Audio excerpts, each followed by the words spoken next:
Hi, everybody, and welcome to the first episode of the Pilots and Drones podcast. And we are going to tackle this first topic that is hot right now in drones and has been hot in drones for a very long time. And that is drones flying around fires. Yes, unfortunately, out here in Southern California, that is where Pilots and Drones is based. We have had an incident where a drone has hit an air tanker from Canada.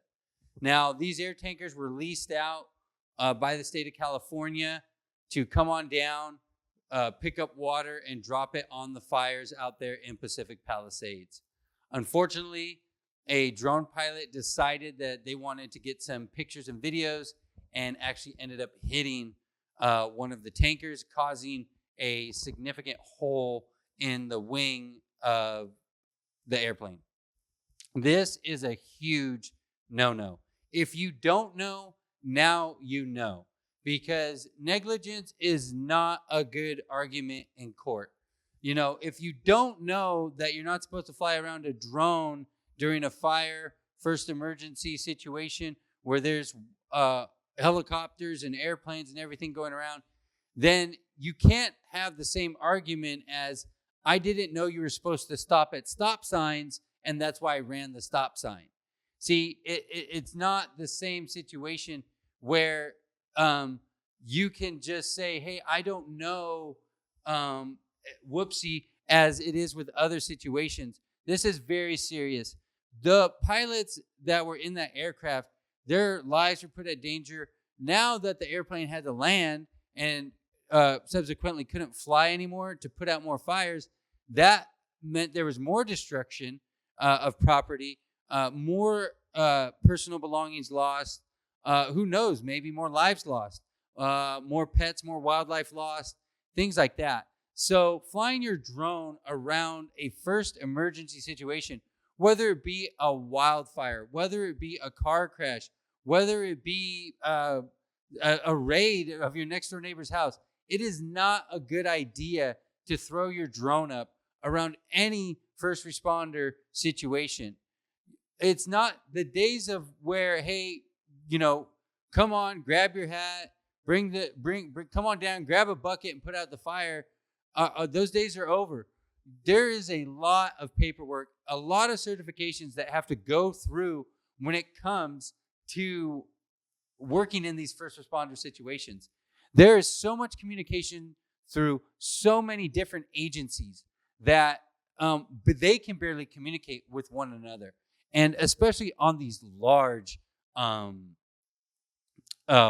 fires like this out here in California, you're going to have federal, you're going to have state, you're going to have local, you're going to have county, you're going to have all these different types of agencies coming in, trying to command their area and get on the same page while people are in a hysterical type of mindset, trying to figure out how they're going to save their house, where are their loved ones, where are they going to find food and shelter, where are they going to find power, where are they going to be able to plug their phone in so they can get information.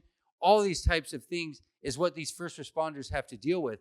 And this is a massive situation, massive mobilization. Also, you have a situation where these are the Pacific Palisades Fire is where very, very rich people live. You have amongst a lot of Hollywood celebrities, wealthy people. So you can only imagine, a $30 million house, how much the owner of that house is going to want to know what's going on, whether their house is alive or whether their house is still standing ground or not. And your drone, just by you flying it, could hamper first responders from getting to those houses or getting those people saved or getting other people trying to save other people out, or other firefighters as well and other first responders. So although, yes, it would be great for you to help and things like that, go through, if you would like to, then go through the proper channels. Go through the FEMA training. Go through, become a fireman, become a firefighter. They need more of them, especially once you fly drones, especially wildland firefighters. So if you want to fly a drone around a wildfire and you want to then you have to get involved. You have to become a firefighter. Otherwise, no, you're not going to fly around it. It's against federal regulations, as we all know. Why? Because you're interfering with an emergency response. And this is, again, a very serious situation. So the individual, it looks like it was a Mavic 3 or a Mavic 4 Pro. And the way this individual was able to take their drone off is DJI, the geofences those drones. So what that means is the owner, the manufacturer of that drone, they use software to allow for permission to take off. So you need permission in order to take off that drone in that area, because the FAA had put up what's called a temporary flight restriction, or a TFR. And when they put up a TFR, that means you can't fly. Only people with certain permission are allowed to fly, which is basically like Secret Service or police or major airports or things like that. Besides that, local general aviation, things like that, you're not usually allowed to fly, and almost never allowed to fly in that. And especially drones are never allowed to fly in that. So what these drones do is TFRs go up so fast that it takes a while for the clearinghouse to work its way in and for the software to update in order for that TFR to pop up and not allow drones to take off. So what this individual did was they went in before the TFR was updated on their drone.